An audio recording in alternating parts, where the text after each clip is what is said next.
Re-Enactment has worked his branch line for many years and knows it very well.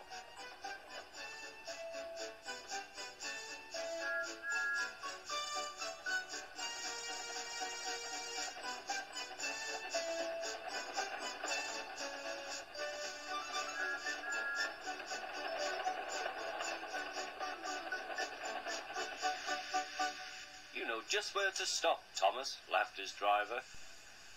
You could almost manage it without me. Thomas had become conceited. He didn't realize his driver was joking.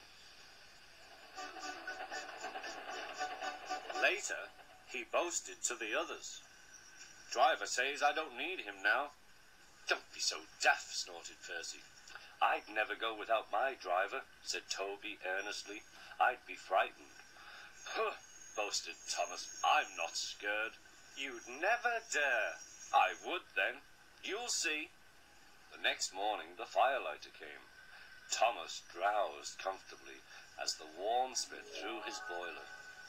Percy and Toby were still asleep. Thomas suddenly remembered. Silly stick in the muds, he chuckled. I'll show them. Driver said I could manage without him. I'll just go out. Then I'll stop and wheesh. That'll make them jump. Thomas thought he was being clever. Really, he was only moving because a careless cleaner had meddled with his controls. He soon found his mistake.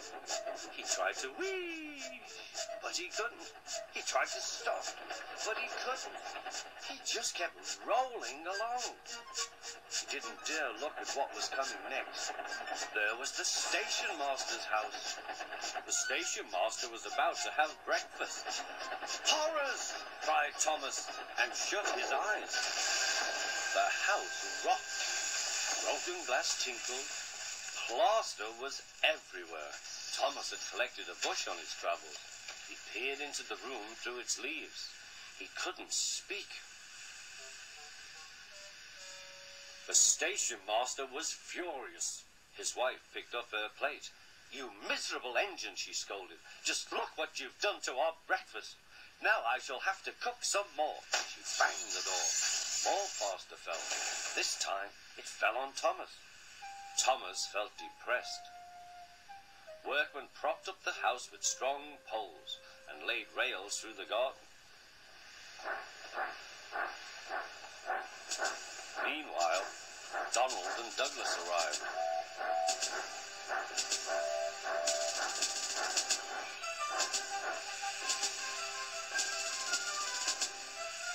Don't bash yourself, Thomas. We'll soon have you back on the rails, they laughed.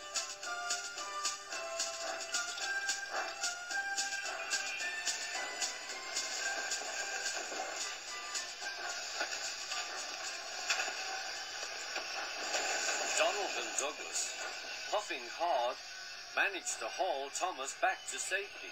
Bits of fencing, the bush, and a broken window frame festooned his front, which was badly twisted.